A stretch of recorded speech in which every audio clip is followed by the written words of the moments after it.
I'll be brief. In the supplemental security income, 40%, you identify a 40% increase in individuals under age 18. Is there any insight into the cause of this increase? Yes. You want to put it in? Let's put it in.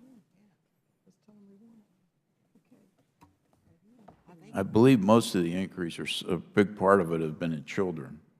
Go ahead, Barb. The question was about the 40% increase in Social Security SSI population benefits, and what's driving the increase. Supplemental security income, you've got a 40% increase in the number of children who 14 to 17, I think, 14 to 18.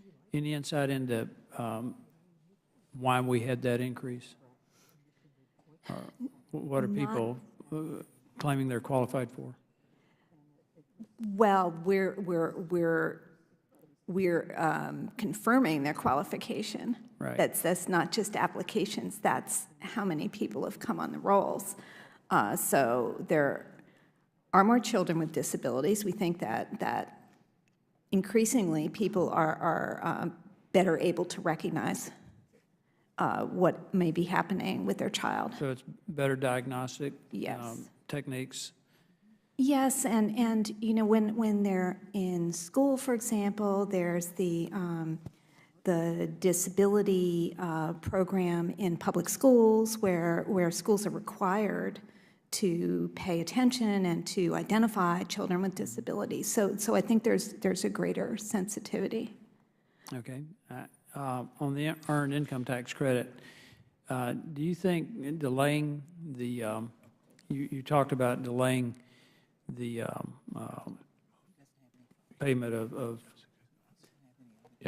for a couple of weeks. Do you think that would help with reducing the improper payments? I think $16 billion in improper payments on their earned income tax I think it could, because it could allow more time for the auditing to be done. They could increase the auditing for the earned income tax credits as well. You know, what we're suggesting is you could delay them for everybody, all the type of returns. Yeah, you don't want to single anybody out. Right, right. But while you're doing that, you could audit more of the EITC returns and hopefully, you know, identify additional ones that should not be paid. So it could help with the improper payments in EITC as well as prevent identity theft.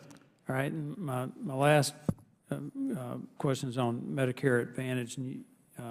GAO made 5 recommendations, 9 of which have been implemented, including 1 priority recommendation.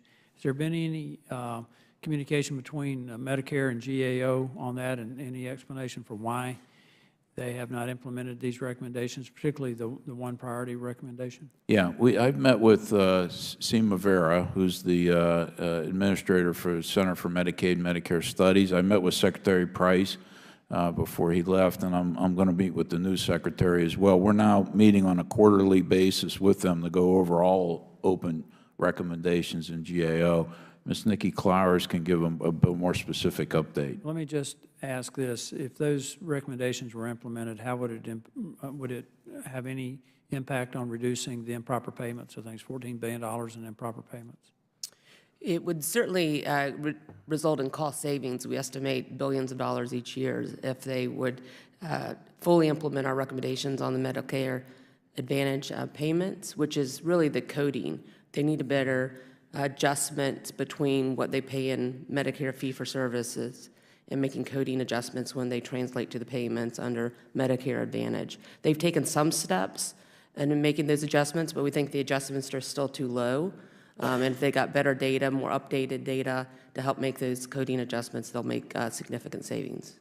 And my last question on that, is this an issue of antiquated data systems, or is it, I mean, I don't understand why, when particularly one of them's a priority, that they haven't acted on this, and again, considering the magnitude of savings that could be achieved. Yeah, no, it just causes them to, there's no limitation on it. And we did it.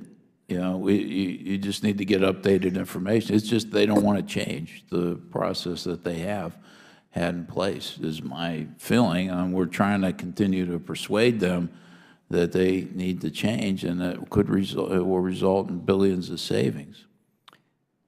I was afraid that would be the answer. Mr. Chairman, I yield back. Thank you for indulging me another round of questions. No, I appreciate the questions, and the gentleman yields back.